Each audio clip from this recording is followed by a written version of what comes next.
14,61,427 case cancer के register किए गए कि भारत दुनिया की नई कैंसर कैपिटल बनेगा, कि भारत में कैंसर बहुत छोटे बच्चों को भी हो रहा है। भारत में आज ऐसा क्या बदल गया है? कैंसर की जड़ कहाँ है? कैंसर होता क्यों है? क्योंकि जब कैंसर रुक गया तो बड़े बड़े हॉस्पिटल क्या करेंगे? कंपनी की महंगी दवाइयां कौन खरीदेगा? डॉक्टर क्या करेंगे? नमस्कार जी। कैंसर से बर्बाद हो रहे अपने देशवासियों के नाम एक जरूरी सूचना देने के लिए मैं ये वीडियो बना रहा हूँ। यही सूचना आज से 100 वर्ष पहले जर्मन के एक प्रसिद्ध वैज्ञानिक ने दी थी कि आज से 30 वर्ष पहले पंजाब के पद्मश्री डॉक्टर दलजीत सिंह ने दी थी, पर हमने उनकी बात नहीं सुनी। अगर सुन लेते तो हमें इतने कैंसर हॉस्पिटल खोलने की जरूरत ना पड़ती। अगर आप चाहते हैं कि आपका परिवार कैंसर से हमेशा बचा रहे और आपको अपनी जमीन या प्लॉट बेचकर किसी हॉस्पिटल को ना देना पड़े, तो आप 10 मिनट निकालकर इस वीडियो को पूरा देखें और इस पर अमल भी करें। ये वीडियो आज से 8 महीने पहले पंजाबी में बनाई गई थी। बहुत सारे लोगों ने मुझे फ़ोन करके कहा कि आप इस वीडियो को हिंदी में भी बनाएं। माफ़ करना, मेरी हिंदी अच्छी नहीं है, मगर मुद्दा बहुत काम का है। कैंसर कभी पश्चिमी देशों की बीमारी हुआ करती थी। भारत में ये बहुत कम था, मगर अब हालात बदल रहे हैं। अब भारत में भी कैंसर बहुत तेजी से फैल रहा है। नेशनल इंस्टीट्यूट ऑफ हेल्थ की रिपोर्ट के मुताबिक 2022 में भारत में 14,61,427 केस कैंसर के रजिस्टर किए गए और ये माना जा रहा है कि हर 9 भारतीयों के पीछे एक भारतीय को उसकी जिंदगी में कैंसर जरूर होगा। अपोलो हॉस्पिटल की रिपोर्ट हेल्थ ऑफ नेशन अप्रैल 2024 में कहा गया है कि भारत दुनिया की नई कैंसर कैपिटल बनेगा, क्योंकि हमारे देश में कैंसर के बढ़ने की गति दुनिया में सबसे तेज है। और इससे भी ज़्यादा चिंता की बात यह है कि भारत में कैंसर बहुत छोटे बच्चों को भी हो रहा है। भारत में आज ऐसा क्या बदल गया है कि कैंसर इतनी गति से बढ़ने लगा है? ये बात आज से 100 वर्ष पहले 1923 में डॉक्टर ओटो हेनरिक ने बता दी थी। आज उसकी खोज हमारे काम आ सकती है, हमें बचा सकती है। कौन थे doctor Otto Heinrich? Doctor Otto Heinrich Warburg उस समय के जर्मनी के प्रसिद्ध वैज्ञानिक थे, जिनको फिजियोलॉजी में 1931 का नोबेल प्राइज मिला था। उन्होंने कैंसर सेलों पर खोज करके आज से 100 वर्ष पहले 1923 में एक रिसर्च पेपर लिखा था, द मेटाबॉलिज्म ऑफ ट्यूमर्स। आज भी ये डॉक्यूमेंट इंटरनेट पर पड़ा है, आप पढ़ सकते हैं।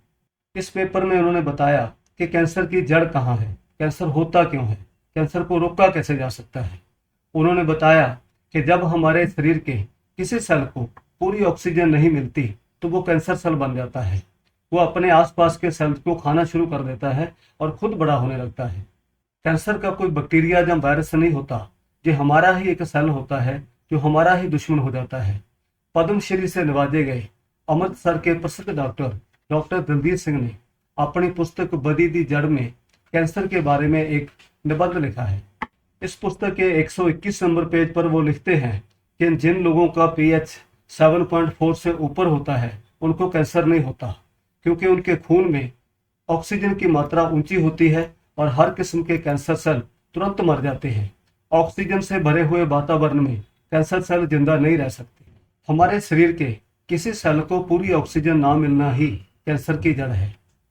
अगर हमारे शरीर के हर सेल को पूरी ऑक्सीजन मिले तो कैंसर सेल पैदा नहीं होते। अब सवाल यह है कि हमारे किसी सेल को पूरी ऑक्सीजन क्यों नहीं मिलती? हमारे सेल को पूरी ऑक्सीजन ना मिलने का कारण है हमारे खून का तेजाबी होना।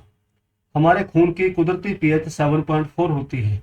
अगर आपकी pH 7.4 से ज़्यादा है तो समझो आपका खून अल्कलाइन है, और अल्कलाइन खून फेफड़ों से अच्छी मात्रा में ऑक्सीजन चूसता है और शरीर के हर सेल को पूरी ऑक्सीजन देकर आता है। मगर जब हमारे खून की pH 7.4 से कम होती है तो हमारा खून तेजाबी हो जाता है। तेजाबी खून की फेफड़ों से ऑक्सीजन चूसने की समर्था बहुत कम हो जाती है और हमारे शरीर के हर सेल तक पूरी ऑक्सीजन नहीं पहुंचती, तो कैंसर सेल बनने की संभावना बढ़ जाती है। तो हमारा शरीर किसी भी समय तेजाबी नहीं होना चाहिए। हमारा खून तेजाबी होता क्यों है? हमारा खून और शरीर तेजाबी तब होते हैं जब हम तेजाबी खाते हैं और तेजाबी पीते हैं। अगर हमारा खाना और पीना अल्कलाइन हो तो हमारा शरीर, हमारा खून भी अल्कलाइन रहेगा और कैंसर सेल नहीं बनेंगे। अब आप पूछोगे कि कौन सा खाना अल्कलाइन है और कौन सा तेजाबी? इसका बहुत ही सीधा सा फार्मूला है कि जो परमात्मा ने हमें खाने पीने के लिए दिया था वो सब अल्कलाइन है, और जो हलवाइयों ने, फैक्ट्रियों ने और कंपनियों ने दिया है वो सब तेजाबी है। गाजर, मूली, शलगम, बेर, अमरूद, जामुन, सेब, संतरा, केला, ये सब अल्कलाइन है। जो भी परमात्मा ने दिया है वो अल्कलाइन है। यहाँ तक कि नींबू और मौसमी जिसके अंदर सिट्रिक एसिड होता है ये भी हमारे पेट में जाकर अल्कलाइन हो जाते हैं। कभी किसी को नींबू और मौसमी से एसिडिटी नहीं होती। और तेजाबी खाने कौन से हैं? चाय, कॉफ़ी, मिठाई, पकौड़े, पिज़्ज़ा, बर्गर, कुलचे, समोसे, आलू टिक्की, कोका कोला, पेप्सी, डब्बा बंद जूस, कुरकुरे, शराब, ये सब तेजाबी है। परमात्मा ने तो हमें खाने पीने के लिए सब अच्छा ही दिया था, मगर हमने खुद अपना पाँव कुल्हाड़ी पर मारा है।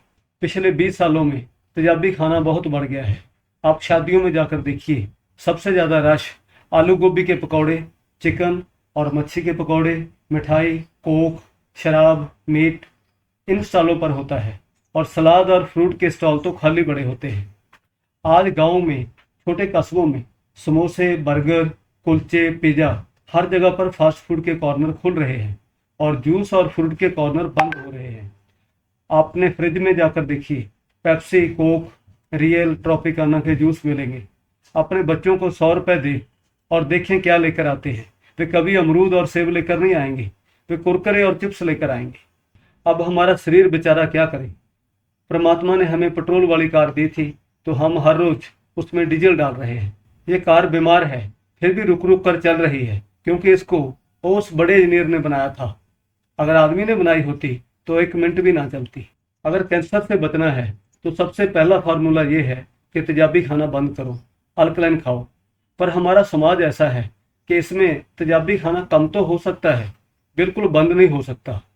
तो फिर इसका हल ये है कि जितना तेजाबी खाते हो उससे ज़्यादा उसी दिन अल्कलाइन खाओ। गाजर, मूली, शलगम खाने में कंजूसी मत करो, सलाद की पूरी प्लेट भर के खाओ। इसके साथ साथ ये भी करो कि पानी हमेशा अल्कलाइन पियो, जिसकी पीएच 8 या 9 हो। अपने पानी की पीएच और ओआरपी खुद चेक करो।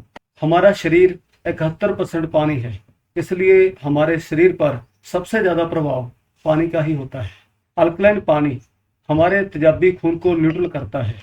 जैसे कभी सब्जी में मिर्ची ज़्यादा हो तो हम मक्खन डालकर न्यूट्रल कर लेते हैं। अल्कलाइन खाने पीने से कैंसर तो रुकता ही है, इसके और भी बहुत फायदे हैं। मोटापा कम होगा, बुढ़ापा 10 साल लेट आएगा, शरीर में फुर्ती रहेगी, चेहरे पर तुरौती रहेगी, इम्यूनिटी बूस्ट होगी। हमारा शरीर अल्कलाइन रहे तो 75% बीमारियां होती ही नहीं, क्योंकि अल्कलाइन वातावरण में बैक्टीरिया और वायरस की ग्रोथ रुक जाती है और शरीर खुद ही बीमारियों से लड़ सकता है। जो ऋषि मुनि जंगलों पहाड़ों में रहते हैं वहां पर मक्खी, मच्छर और इन्फेक्शन का चांस ज़्यादा होता है। कोई हॉस्पिटल नहीं, कोई दवाई नहीं, कोई डॉक्टर नहीं, फिर भी वे हमसे ज़्यादा तंदुरुस्त रहते हैं और लंबा जीते हैं, क्योंकि उनका खाना और खून अल्कलाइन होता है। वहाँ पर जलेबियाँ, समोसे और बर्गर नहीं मिलते। विज्ञान मानता है कि सब सेहत सहूलतें होने के बावजूद पश्चिमी देशों और अमेरिका में कैंसर हमसे कहीं ज़्यादा है।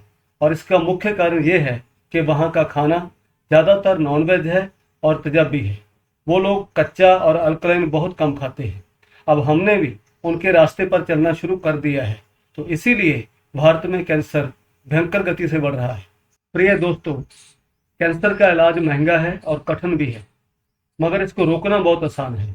अगर डॉक्टर ओटो हेनरी की ये बात घर घर पहुंच जाए और लोग अपना खाना और पीना ठीक कर लें तो कैंसर को रोका जा सकता है। पर डॉक्टर ओटो हेनरी की इस बात का प्रचार कोई करेगा नहीं, क्योंकि जब कैंसर रुक गया तो बड़े बड़े हॉस्पिटल क्या करेंगे, कंपनी की महंगी दवाइयाँ कौन खरीदेगा, डॉक्टर क्या करेंगे। बड़े दुख की बात है कि कैंसर को एक इंडस्ट्री कहा जाता है। आप खुद गूगल कर लेना, इस साल 2024 में कैंसर इंडस्ट्री का साइज $220 बिलियन है। इसका मतलब है कि इस साल दुनिया के लोग कैंसर के इलाज पर 18 लाख करोड़ रुपए खर्च करेंगे। इसलिए सारे हॉस्पिटल, फार्मा कंपनियां इंतजार कर रही हैं कि हम अपनी ज़मीन बेचें, एफडी तोड़ें, प्लॉट बेचें और उनके हॉस्पिटल में जाकर पैसा जमा करें। इन कंपनियों के दबाव के कारण इस नोबेल इनाम जेतु डॉक्टर की खोज को मेडिकल कॉलेज के सिलेबस से बहुत पहले निकाल दिया गया था। अब आपने अपने परिवार का बचाव खुद ही करना है। देश में कैंसर रोकने में आप भी इतना योगदान डाल सकते हैं कि आप इस वीडियो को शेयर कर सकते हैं। इस वीडियो को देखकर कोई समोसे खाना कम करेगा, कोई 5 गिलास कोक पीता था अब 1 गिलास पीना शुरू करेगा, कोई गाजर मूली सलाद ज़्यादा खाना शुरू करेगा। जो भी इस वीडियो को देखेगा उसका कोई ना कोई फायदा जरूर होगा। आप इतना पुण्य जरूर कमाइएगा। जो भी आपके खेत में पैदा होता है या सब्जी वाले से मिलता है वह कच्चा खाओ, महंगा खाने की जरूरत नहीं। जिस फल का या सब्जी का मौसम है, ताज़ा है, सस्ता है, वही खाओ। दूसरा, अपने पानी की पीएच और ORP खुद चेक कर लें। हमारे घरों में जो RO सिस्टम लगे हैं इनके काफ़ी फायदे हैं। ये पानी में से पेस्टिसाइड और फर्टिलाइजर निकाल देता है, हैवी मेटल शोरा यूरेनियम निकाल देता है, पारा और आर्सेनिक को निकाल देता है और पानी का TDS कम करके इसको हल्का कर देता है, पीने लायक बना देता है। मगर इनके कुछ नुकसान भी हैं। पहला नुकसान ये है कि RO सिस्टम पानी में से जहरों के साथ साथ जरूरी मिनरल को भी निकाल देता है। दूसरा नुकसान ये है कि RO पानी को और तेजाबी कर देता है और तेजाबी पानी के वही नुकसान है जो तेजाबी खुराक के हैं। फिर भी मैं कहूँगा कि जहरीला पानी पीने से तो फोका पानी पीना अच्छा है। आजकल RO सिस्टम के फोके पानी में मिनरल ऐड करने और इसको अल्कलाइन करने की टेक्नोलॉजी आ चुकी है। आप मार्केट से पीएच और ORP टेस्टिंग किट ले आओ, ये कोई महंगी नहीं होती, 150-200 रुपए में मिल जाती है। अपने पानी की पीएच और ORP खुद चेक करो कि आपका पानी तेजाबी है या अल्कलाइन। अगर आपको ये टेस्टिंग किट लोकल नहीं मिलती तो इस वीडियो की डिस्क्रिप्शन में एक लिंक दिया हुआ है, आप अमेजोन से मंगवा सकते हैं। पानी चेक करते समय अगर आपको कुछ जानना हो तो आप हमें व्हाट्सअप कर सकते हैं। अगर आपका पानी अल्कलाइन है तो बहुत बढ़िया, मज़े से पियो। अगर आपका पानी तेजाबी है तो इसको अल्कलाइन करके पियो। आजकल ऐसे मिनरलाइजिंग एंड पीएच एनहांसिंग सिस्टम बन चुके हैं जो जापान और कोरिया के लावे के पहाड़ों की मिट्टी से बनी हुई बायोसेरेमिक्स बॉल के साथ पानी में जरूरी मिनरल ऐड करते हैं और पानी को अल्कलाइन भी करते हैं। बस इतना ख्याल रहे कि ये सिस्टम नेचुरल और ऑर्गेनिक होना चाहिए, इसके अंदर कोई केमिकल ना हो।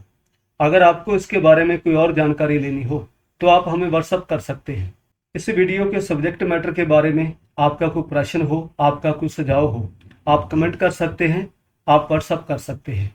अगर आपको ऐसी वीडियो जो पसंद है तो आप हमारे चैनल को सब्सक्राइब करें। वीडियो को पूरा देखने के लिए आपका धन्यवाद। सत श्री अकाल।